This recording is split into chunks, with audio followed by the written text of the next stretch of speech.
우리 지난 주일까지 우리 교회 첫 번째 비전인 예배에 대해서 살펴보았습니다.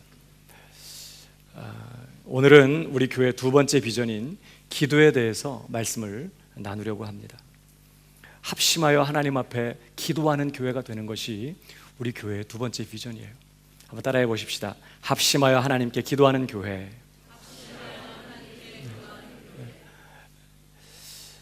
계속해서 우리가 이제 몇 달 전부터 금요 기도회 시간에 기도에 관한 말씀들을 집중적으로 살펴보고 있습니다.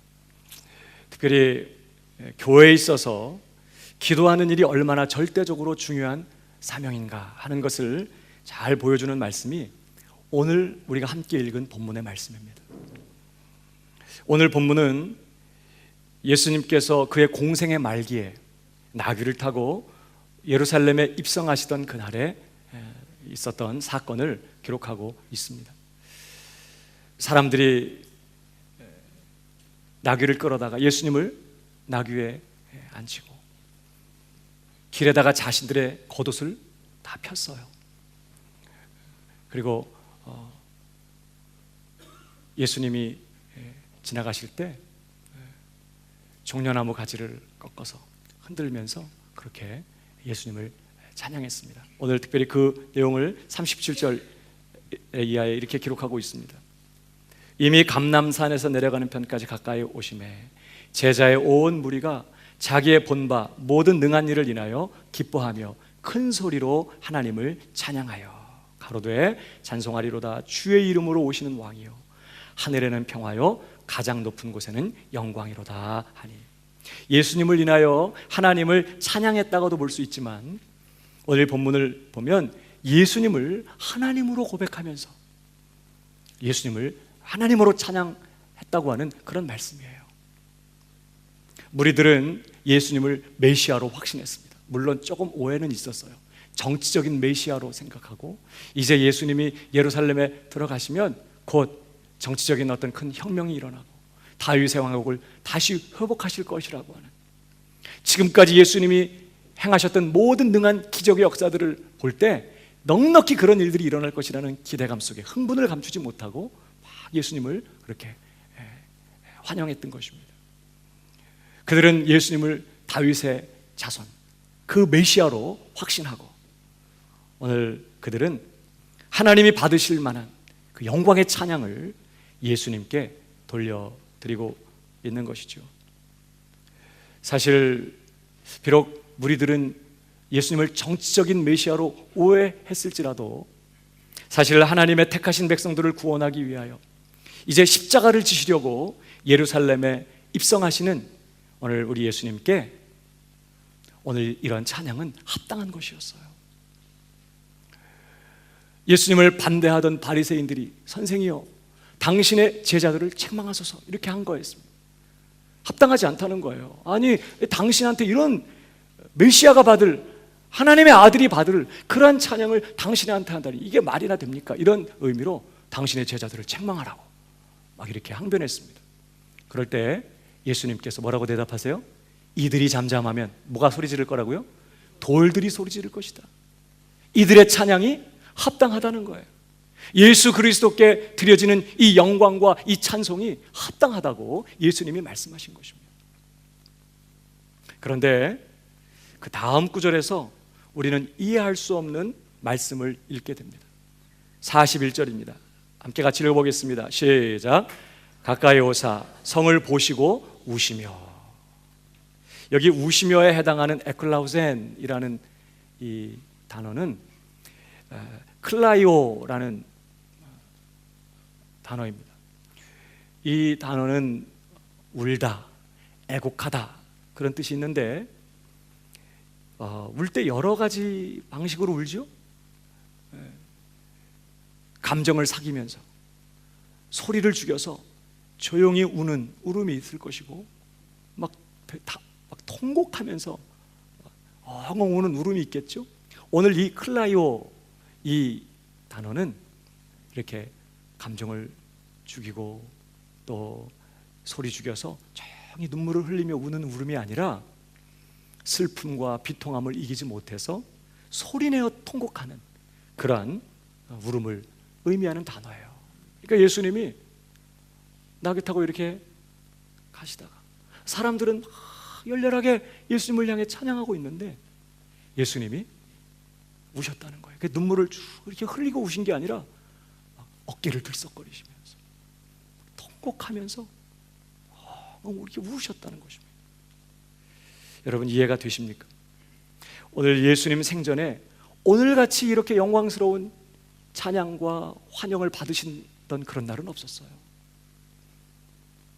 예수님을 따르던 무리들이 오늘처럼 길에다가 자기 겉옷을 펴놓고 그렇게 열렬하게 하나님께 돌릴 그 뜨거운 영광과 찬송을 예수님께 드리면서 예수님을 환영하고 찬송하던 날은 일찍이 없었습니다. 어찌 보면 오늘이야말로 예수님이 가장 기뻐해야 될 그런 날인 것 같아 보입니다. 그런데 예수님께서는 자신을 향한 그런 많은 수많은 사람들의 찬양에는 아랑곳하지 않으시는 것처럼 형언할 수 없는 슬픔과 아픔에 사로잡혀서 그렇게 소리내어 우셨다는 거예요.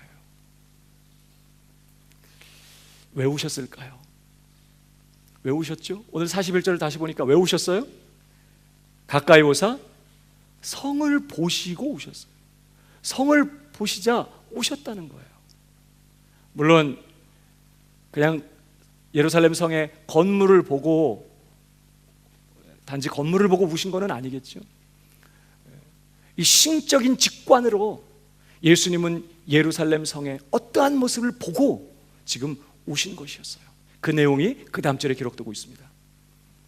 이 42절 가라사대 너도 오늘날 평화에 관한 일을 알았다면 좋을 뻔하였거니와 지금 내 눈에 숨기었도다.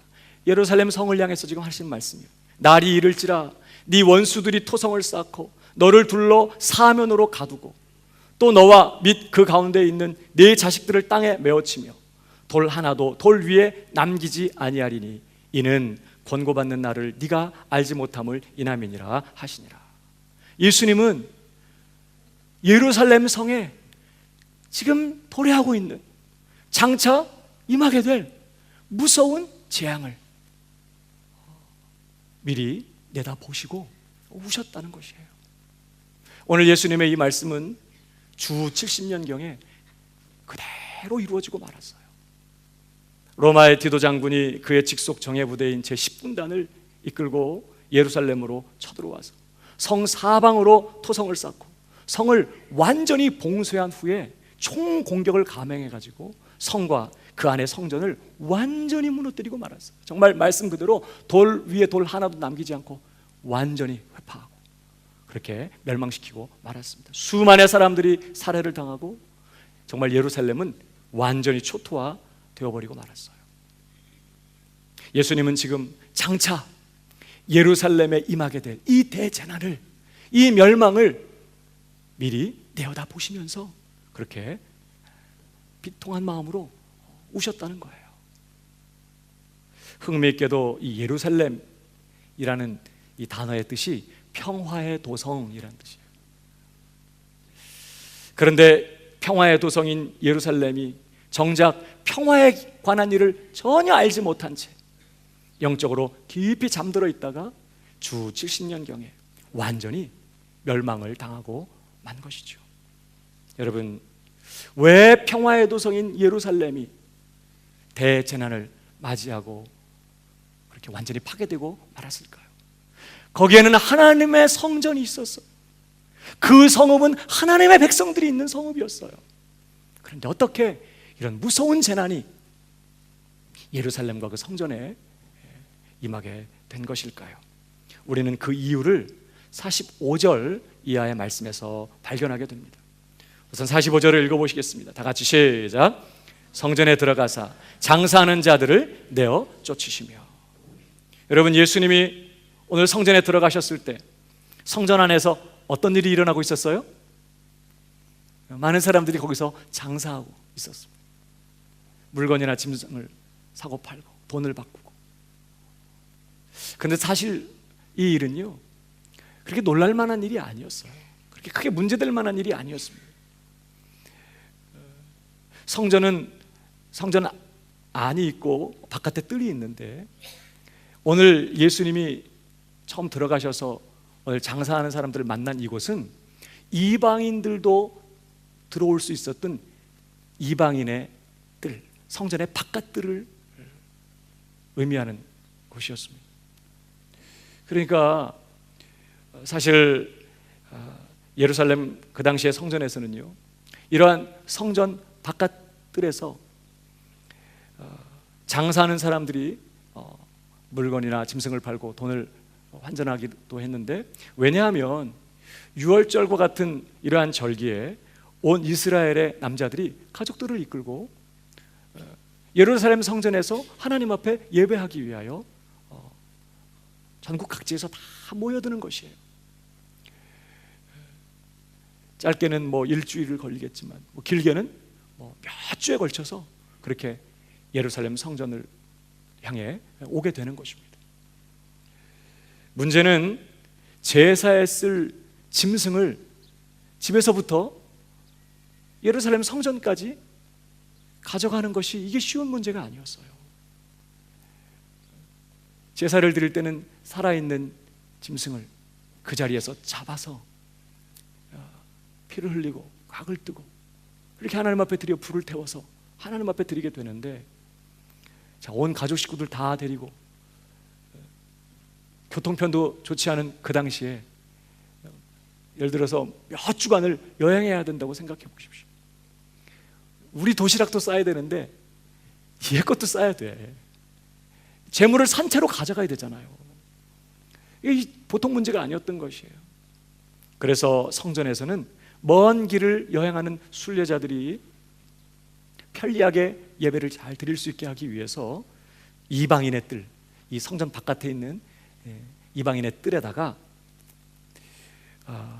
제물이 될 그런 양이나 혹은 비둘기, 기름이나 포도주 등을 파는, 오늘날로 말하면 매점 같은 곳을 이렇게 마련해 놓은 것입니다. 거기 와서 돈을 가지고 와서 거기 와서 양이나 혹은 뭐 포도주나 또 비둘기나 이런 걸 사서 하나님 앞에 예배를 드릴 수 있었던 것이죠. 그뿐만이 아니라 특별히 유대인 남자는 6월절에 1년에 한 번 이 반세겔의 성전세를 성전에 납부해야만 했습니다. 그런데 당시에 로마 제국의 이 지배 아래 있으면서 이스라엘 백성들에게는 여러 이방 화폐들이 통용되고 있었어요. 로마 화폐, 헬라 화폐, 또 수리아 화폐, 애굽 화폐, 이런 여러 이방인들의 화폐들이 통용되고 있었습니다. 사실 경건한 유대인들은 이방인과 상종하기를 굉장히 꺼려할 만큼 그렇게 자신들을 이방인과 구별하려고 했는데, 하나님의 성전에 헌금을 낼 때 이런 부정한 이방인의 돈으로 헌금하는 것을 굉장히 꺼려했던 것이에요. 그래서 이방인 화폐를 유대 화폐인 세겔로 바꾸어서 이렇게 헌금을 하려고 한 것입니다.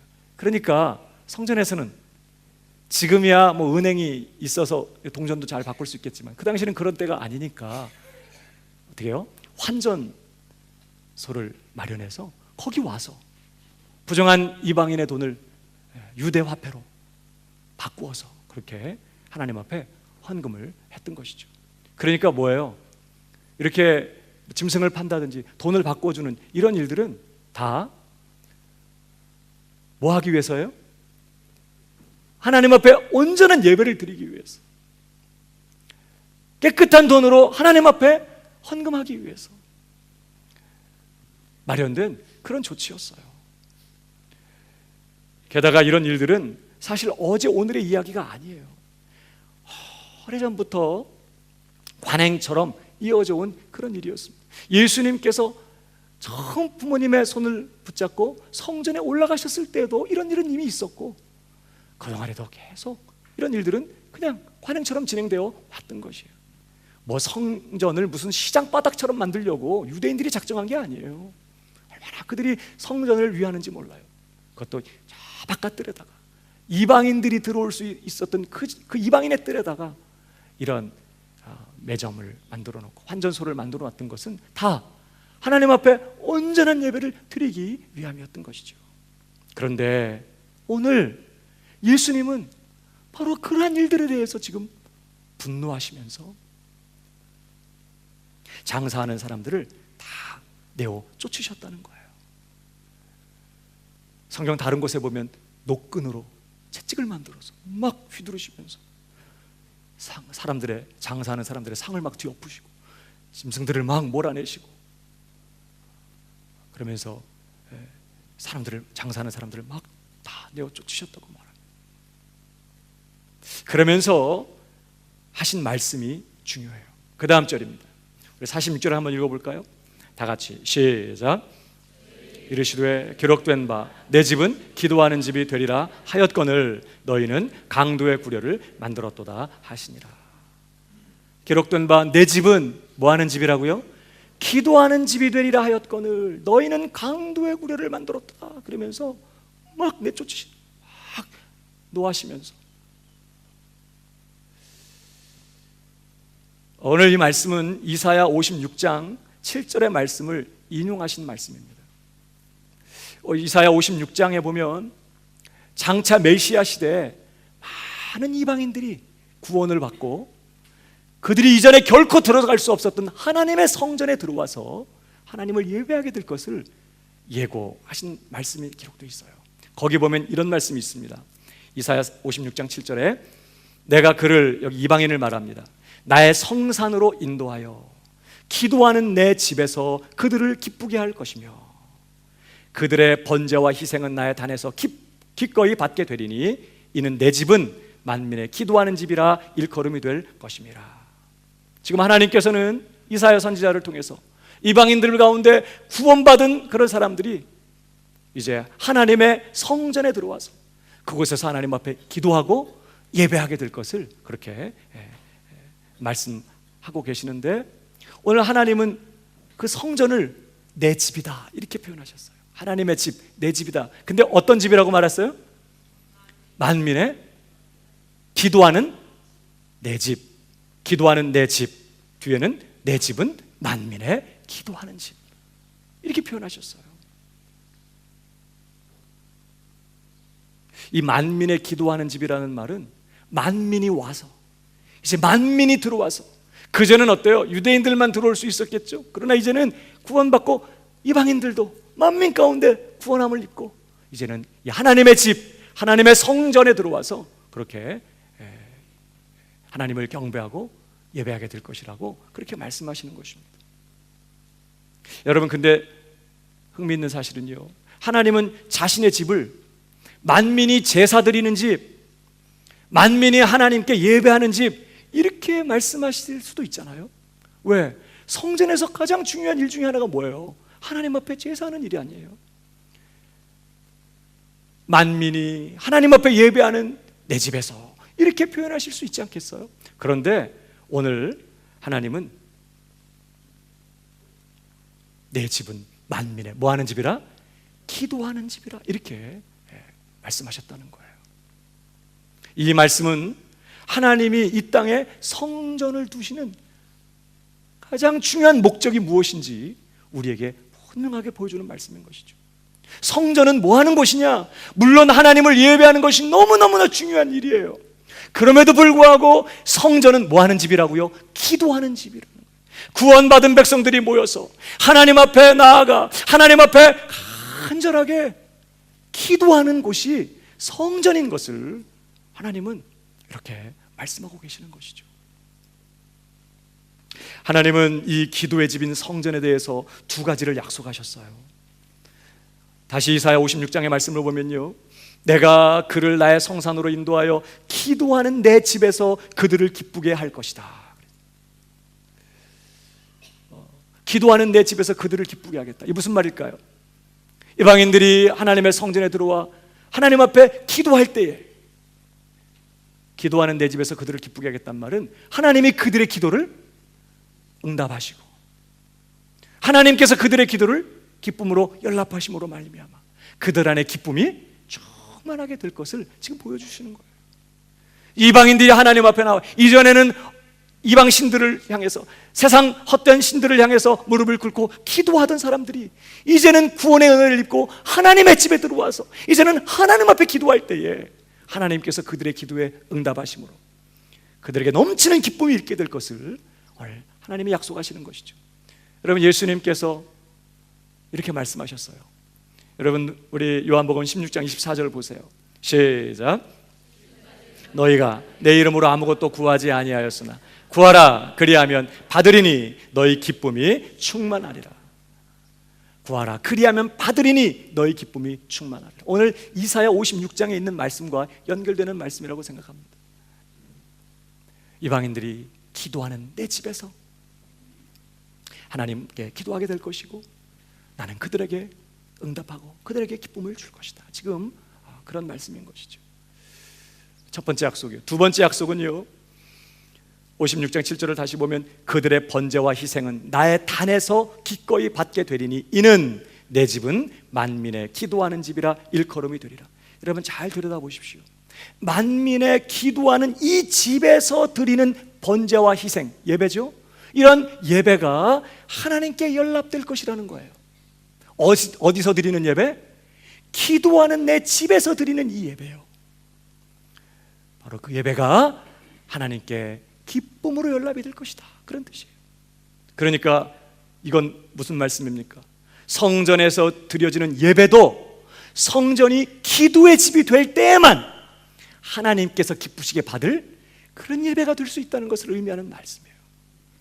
그러니까 성전에서는 틀림없이 하나님을 예배하는 일이 굉장히 중요해요. 그러나 그 성전에서 드리는 예배도 그 성전이 비로소 기도의 집이 될 때 가능하다는 사실을 우리에게 가르쳐주고 있는 것이죠.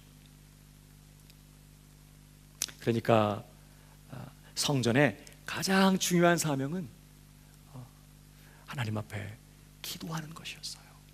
그래서 기도의 집이다, 내 집은 기도하는 집이다, 이렇게 하나님 말씀하신 거예요.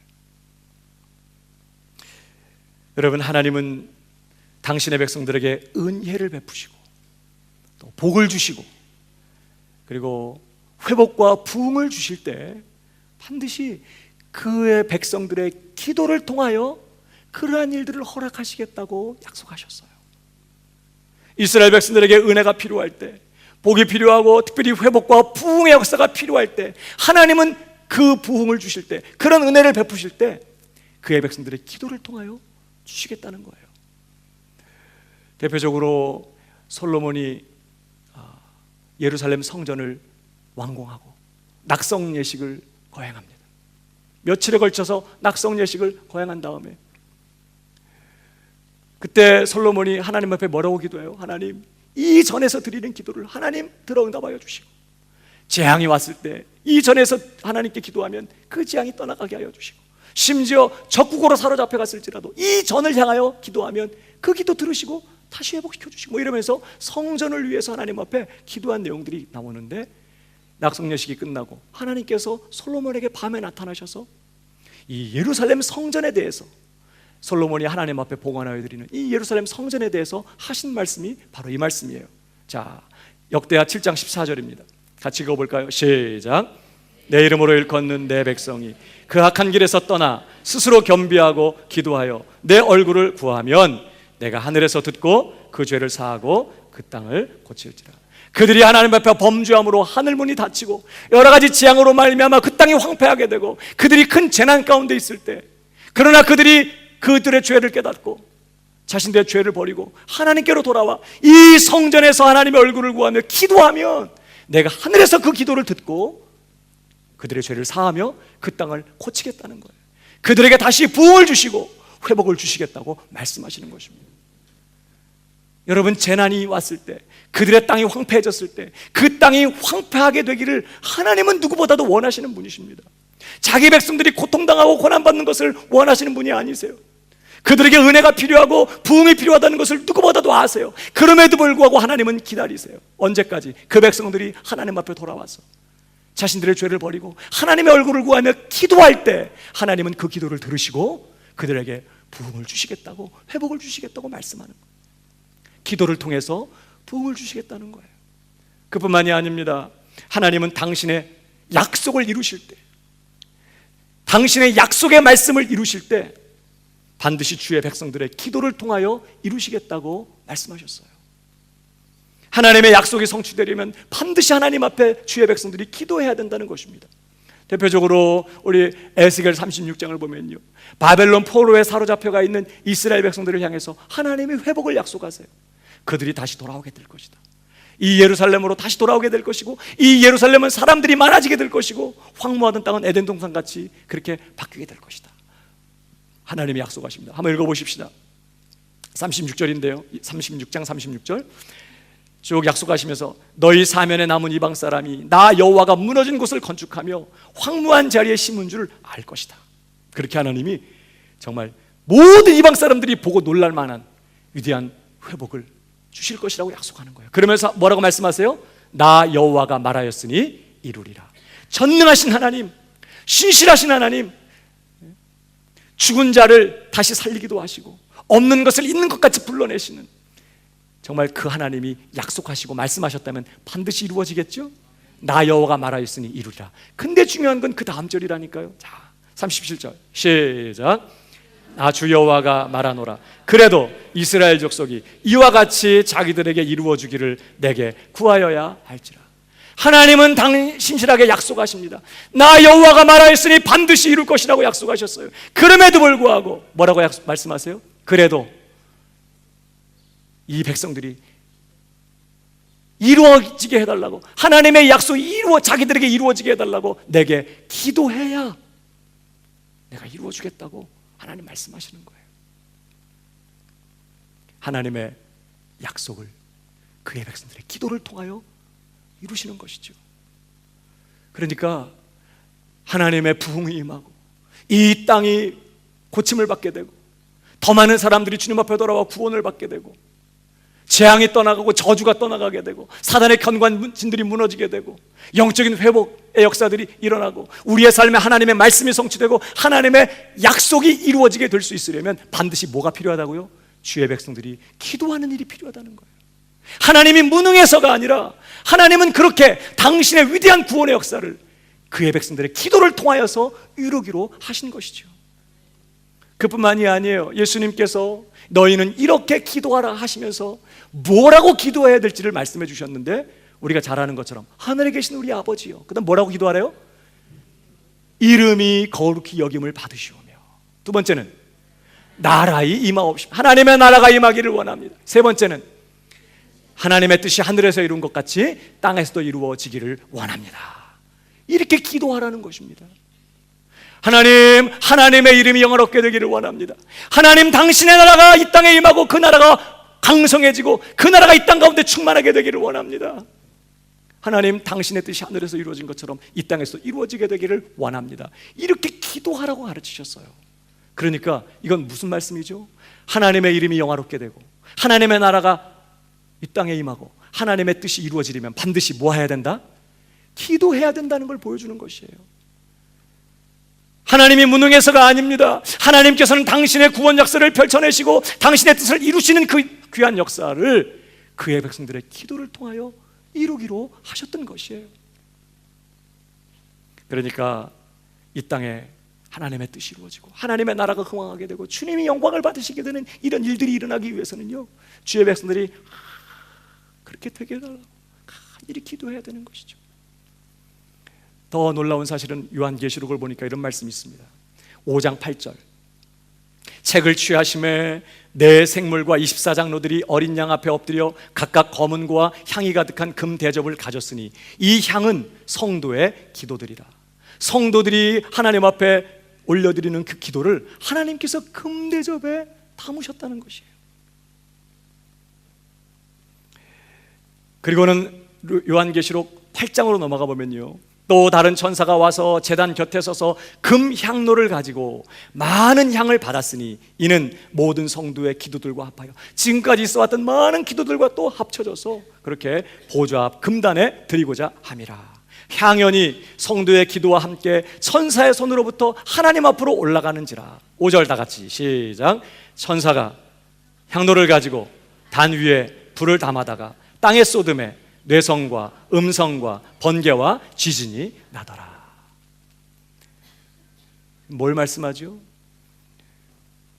하나님의 구속 역사가 완성되어 가는 과정 속에 많은 심판들이 진행되고 있어요.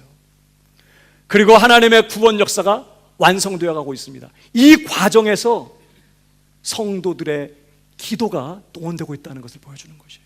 성도들의 기도를 하나님께서 금대접에 담아요. 얼마나 귀하게 여기신다는 뜻이에요. 다 담아서 그것을 모아가지고 하나님의 보좌 앞에 드려지고 그것이 땅에 쏟아 부어지면서 오늘 하나님의 심판과 구속 역사가 진행되어 간다고 하는 사실을 보여주고 있어요. 그러니까 여러분, 성경 우리에게 보여주는 진리가 무엇입니까? 이 땅에 하나님의 부흥이 임하고 하나님의 말씀과 하나님의 약속이 성취되고 하나님의 구속 역사가 진행되어서 하나님의 이름이 영화롭게 되고 하나님의 나라가 오고 하나님의 뜻이 이루어져서 물이 바다를 덮는 것 같이 여호와의 영광을 인정하는 것이 온 세상 가득하게 되고 온 세상 나라가 우리 주와 그 그리스도의 나라가 되어서 예수 그리스도께서 세세토록 왕노릇하시게 되는 이 놀라운 하나님의 구속 역사가 이루어지기 위해서는 반드시 뭐가 필요하다고요? 성도의 기도가, 성도들의 기도가 필요하다는 것이에요. 그리고 중요한 것은 바로 하나님은 그 일을 위하여 이 땅에 성전을 두셨다는 것이에요. 내 집은 만민이 기도하는 집이 될 것이다. 하나님께서 당신의 영광을 나타내시고 당신의 위대한 역사, 구원의 역사를 펼쳐내시고 당신의 복되신 뜻을 이루시는 일을 위하여 성도들의 기도를 요청하시고 그 기도를 하는 집으로 성전을 세우셨다는 것이 오늘 본문이 우리에게 가르쳐주는 중요한 진리인 것이죠. 그런데 오늘 예루살렘 성전은 지금 어떤 형편 가운데 있어요? 하나님을 위하여 기도의 집이 되어야 할 이 본래의 사명은 망각한 채 그저 성대하고 화려한 종교 예식에 치중하고 있었다는 거예요. 그들이 양 잡고 짐승 잡아서 얼마나 성대하게 예배를 드렸겠어요. 이방인 화폐는 절대 하나님 앞에 드릴 수 없어. 이거 깨끗한 동전으로 바꿔야지. 그들이 열심히 얼마나 귀합니까? 그래서 그들이 화려하고 성대한 그런 예배를 드렸지만 오늘 주님은 내 집은 기도하는 집이 되리라 하였거늘 너희는 강도의 구려를 만들었다 그러면서 막 쫓아내셨다는 것이에요. 그러니까 기도해야 될 이 본래의 사명은 뒷전에 놓고 그저 화려한 종교 행사에 치중하고 있는 이 예루살렘 성전을 향한 하나님의 마음, 우리 예수님의 이러한 모습 속에서 우리가 보게 되는 것이에요. 그래서 하나님께서는 그런 예루살렘 성전을 무너뜨리시기로 작정하셨어요. 그러니까 하나님이 작정하신 무서운 심판이 지금 다가오고 있는 것이에요. 근데 오늘 본문이 무엇라고 말합니까? 너도 오늘날 평화에 관한 일을 알았다면 좋을 뻔하였거니와 지금 내 눈에 숨기웠도다. 평화에 관한 일이 무엇입니까? 하나님과 다시 이 샬롬, 평화를 회복하기 위해서, 다시 말하면 이 무서운 하나님의 심판을 면하고 다시 하나님과의 관계를 회복하기 위해서 철저한 회개가 필요하고 하나님이 원하신 자리로 돌이켜서 이 재난을 막아야 될 텐데 전혀 그런 일을 알지 못한 채 지금 뭐하고 있다고요? 너희 눈에 이 일이 숨겨졌다는 거예요. 무슨 말씀입니까? 예루살렘 성전에서 기도가 끊어져 있어요.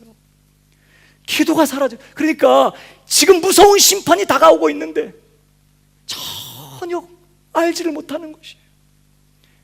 여러분, 기도해야 하나님의 환상을 보게 될 줄로 믿습니다. 기도해야 하나님의 마음을 알게 돼.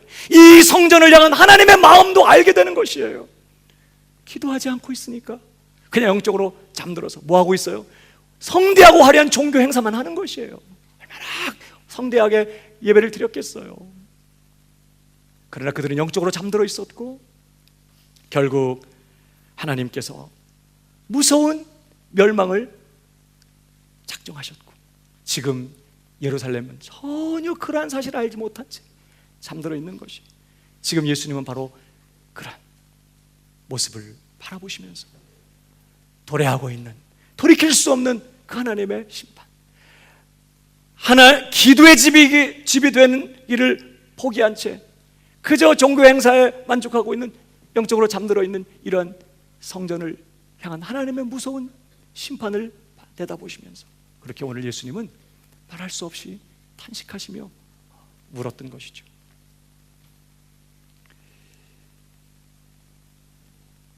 결국 하나님은 주 70년경에 더 이상 기도의 집이 되지 못한 채 강도의 구렬이 되어버린 예루살렘 성전을 이방인의 손을 빌어서 남김없이 철저하게 무너뜨리고 마셨어요. 그래, 이런 사건들이 지금 뭘 보여줘요? 내 집은 기도하는 집이 되어야 한다는 것이에요. 물론 거기에서는 정말 전심으로 하나님을 예배하는 진정한 예배가 반드시 있어야 돼요. 그러나 하나님이 정말 성전을 세우시면서 기대하시는 바는 그의 백성들이 하나님 앞에 나와 찬양하고 경배하고 감사하고 돌아가는 것이 아니라 이제는 그 보좌 앞에 머물러 하나님의 심정을 가지고 하나님의 주신 약속의 말씀을 가지고 하나님 앞에 간절히 기도하여 그분의 이름이 영화롭게 되고 그분의 나라가 오고 그분의 뜻이 온 세상 땅끝까지 성취되어 가는 일들을 위해서 줄기차게 부르짖고 기도하는 일들을 바라고 원하셨던 것이죠. 그렇게 하지 못하고 있는 이 성전을 하나님은 다 무너뜨리시고, 그리고 이것으로 끝난 것이 아니라 이제 예수 그리스도의 십자가의 구속사역을 통하여 하나님은 옛 성전 예루살렘을 무너뜨리시고 새 성전을 일으키셨어요. 예수님의 구속사역을 통하여 새로 세워진 새 성전이 뭐예요? 그게 바로 신약의 교회인 것이에요. 에베소서 2장을 보시겠습니다. 2장 20절 다 같이 읽어볼까요? 시작. 너희는 사도들과 선지자들의 터 위에 세우심을 입은 자라.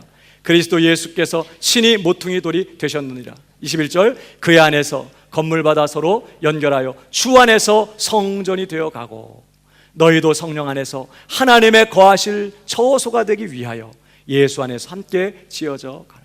신약의 교회를 지금 말씀하는 거예요. 이 눈에 보이는 건물을 말하는 게 아니라 예수님의 몸된 교회, 예수님을 살아계신 하나님, 나의 주, 나의 하나님으로 고백하는 사람들의 이 모임이요, 주님의 몸된 이 교회가 뭐라고요? 서로 연결하여 주 안에서 성전이 되어가고 그랬어요.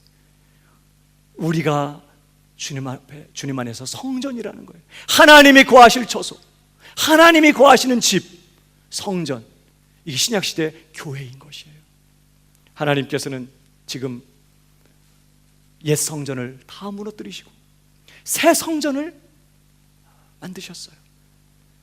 이사야 선지자가 예고하던 바로 그 성전, 이방인들이 하나님의 성산으로 인도되어 기도하는 하나님의 집에서 하나님 앞에 기도하고 그 기도가 기쁨으로 하나님 앞에 연락이 되고 기쁨의 응답을 받게 될 뿐만 아니라 기도하는 그 집에서 하나님 앞에 연락되는 예배를 드리게 될 것을 예고했던 바로 그 집, 만민이 와서 기도하게 될 바로 그 집, 그것이 신약의 교회인 줄 믿으시기 바랍니다. 그러니까 여러분, 우리 광명교회는 무슨 집이라고요? 기도하는 집이 되어야 된다. 우리에게 예배하는 일이 얼마나 중요합니까? 우리가 모여서 예배하는 일이 얼마나 높은 부르심입니까? 그러나 그럼에도 불구하고 이 집이 기도의 집이 될 때에만 우리의 기도도 하나님께 기꺼이 연락되는 그런 예배가 될 수 있다고 지금 말씀하실 만큼 교회를 향한, 새 성전을 향한 하나님의 기대는 내 집은 기도하는 집이 될 것이라 하는 것이에요. 그러므로 우리는 예배하는 일을 위해 모여야 하고 무엇보다 기도하기 위해서 모여야 한다는 것이에요.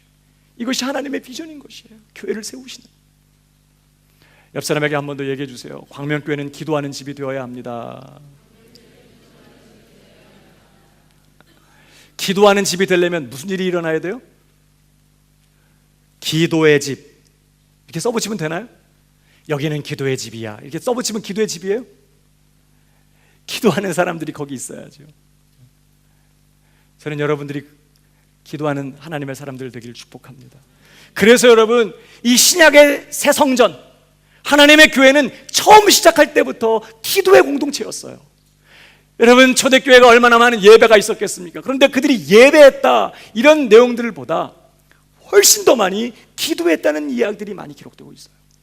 여러분, 특별히 예수님이 승천하신 이후에 제자들은 예루살렘을 떠나지 말고 아버지 약속하신 것을 기다리라는 주님의 명령을 붙들고 다 한 곳에 모였습니다.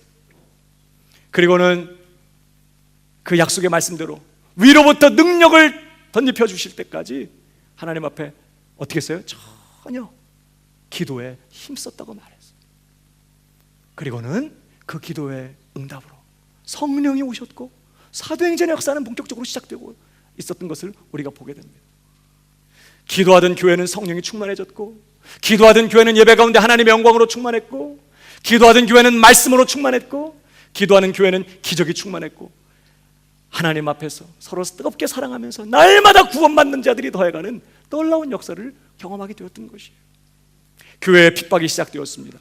그러나 교회가 핍박을 만났을 때 사람들은 모여서 회의하지 않았어요. 모여 앉아서 웅성웅성 고민하면서 걱정하지 않았습니다. 전문가를 불러다가 이 어려운 위기를 어떻게 넘어가야 될 것인지 조언을 구하며 세미나를 열지 않았어요. 그들이 핍박에 직면할 때마다 그들은 뭐 했어요? 함께 모였습니다. 그리고 일심으로 소리를 높여서 내 주제요, 하나님을 찾으면서 하나님의 얼굴을 구하면서 하나님의 능력으로, 하나님의 거룩한 성령의 권능으로 계속해서 사역할 수 있게 해달라고, 주님 섬기며 복음 전할 수 있게 해달라고 부르짖어 기도했어요. 성령이 다시 그들에게 충만하게 임하셨고, 그들은 사자같이 담대하게, 손에 단검 하나 든 것 없었지만 그렇게 나아가서 담대한 예수 그리스도의 복음의 증인들이 될 수 있었던 것이죠. 시간을 정하고 기도하러 가던 베드로와 요한, 그들이 기도 시간에 기도하러 가다가, 어제처럼 오늘도 기도하기 위해서 기도하러 가다가 성전 미문에서 안진뱅이를 일으켜요. 수많은 사람들에게 복음과 예수 그리스도를 증거하는 그런 증인이 되었습니다. 뿐만 아니라 구제하는 일로 히브리파 유대인들과 헬라파 유대인 성도들이 갈등을 하게 됩니다. 교회가 분열의 위기를 맞이하게 되었습니다. 그때에도 사도들은 이 문제를 해결하기 위해서 뭐 다른 회의를 하거나 무슨 세미나를 열지 않았어요. 7명의 집사들을 세워서 그들에게 교회 살림살이를 다 맡겨요. 우리는 기도하는 것과 말씀 전하는 일에 전무하겠다, 이렇게 결정하고 기도와 말씀으로 이 교회 위기를 돌파해 나갑니다. 금식 기도하면서 예배드리고 있었던 안디옥 교회, 내가 불러시키는 일을 위하여 바나바와 사울을 따로 세우라 하는 성령의 지시를 들어요. 그리고 최초로 이방인들을 위해서 선교사를 파송하기 위해, 쉽게 말하면 자기 교회 수석 담임 목사와 수석 부목사예요. 바나바와 바울을 기도하고 금식하고 기도하면서 선교사로 파송하는 것이죠. 기도하는 교회가 열방에, 특별히 이방 땅에 처음으로 복음을 전하는 선교의 사명을 시작하게 되는 것을 보게 됩니다. 요바에 살고 있던 여제자 다비다가 죽었을 때 요바의 성도들은 그 시체를 씻어가지고 다락에 뉘어놓고 베드로를 초청해요. 그러자 베드로는 달려와서 시체를 앞에 두고 장례식을 준비한 게 아니라 무릎을 꿇고 간절히 기도합니다. 우리는 성도가 죽으면 장례식을 준비하는 게 그냥 정해진 수순인데, 그때 그러지 않았어요.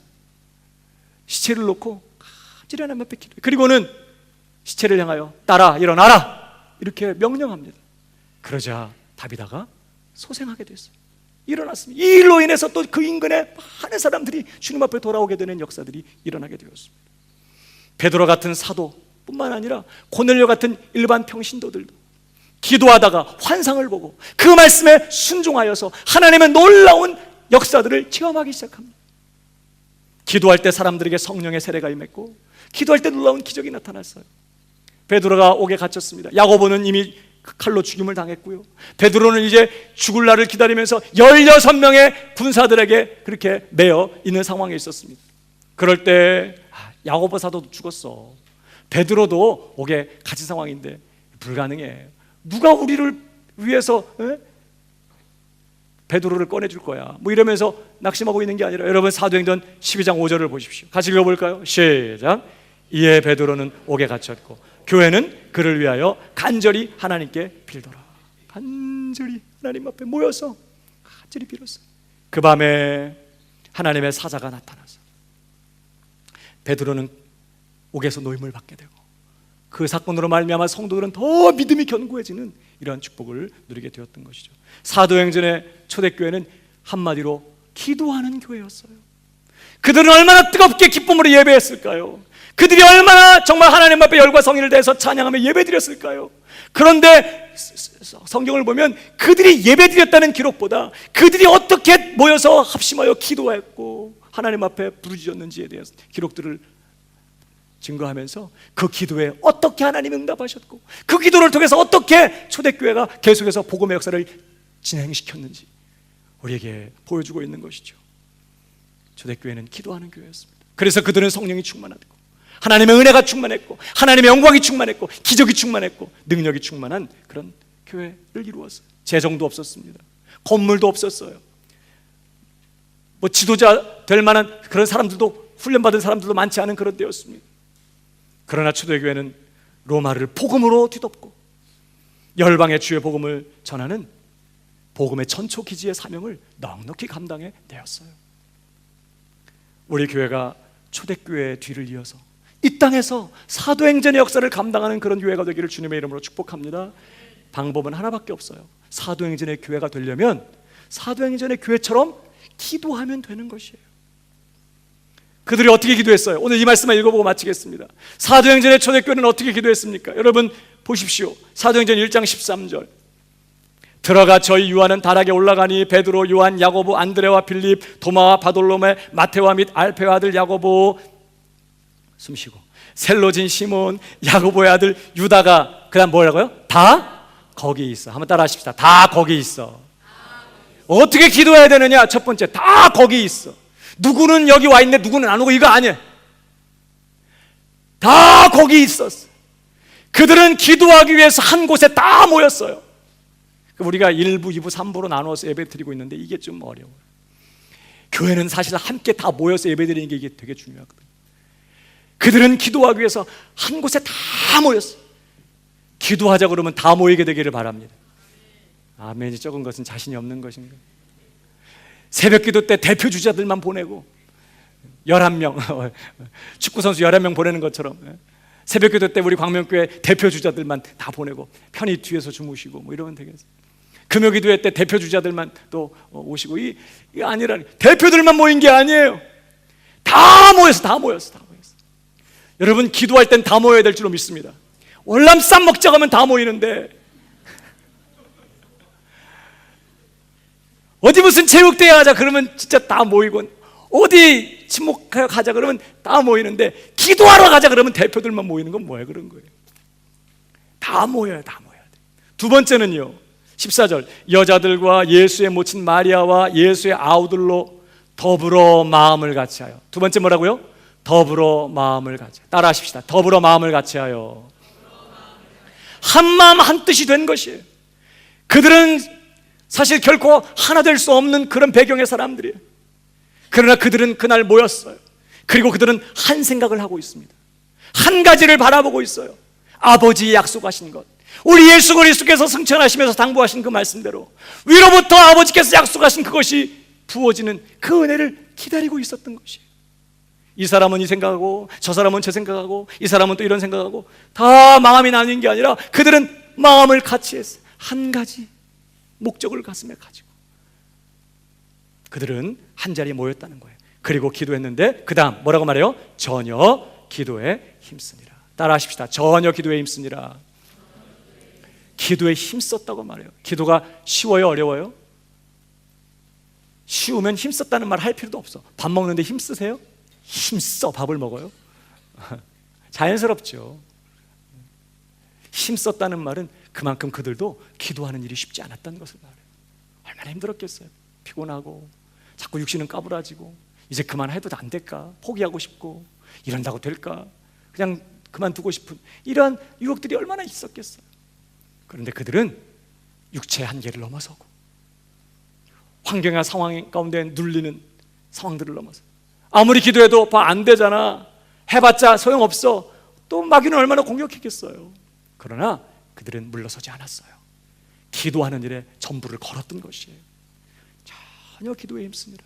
이런 기도가 우리 교회 가운데 있어야 될 줄로 믿습니다. 세 가지 다 거기 있어.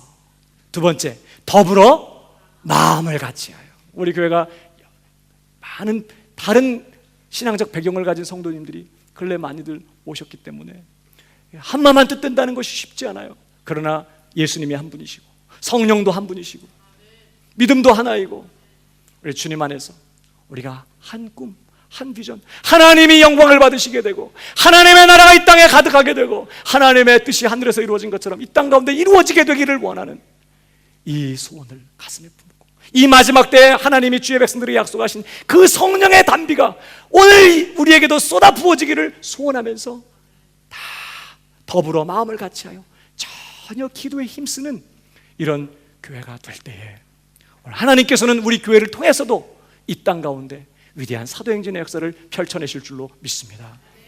오늘 우리 교회는 주님을 기쁘시게 하는 교회일까요? 아니면 우리 교회를 보시면서 내 집은 만민의 기도하는 집이다 라고 말씀하시면서 우시는 그런 교회일까요? 오늘 우리 자신을 돌아보고 다시 한번 사도행전의 교회를 이루는 일에 우리 함께 동역자가 되는 기도의 용사들이 다 되실 수 있기를 주님의 이름으로 축복합니다.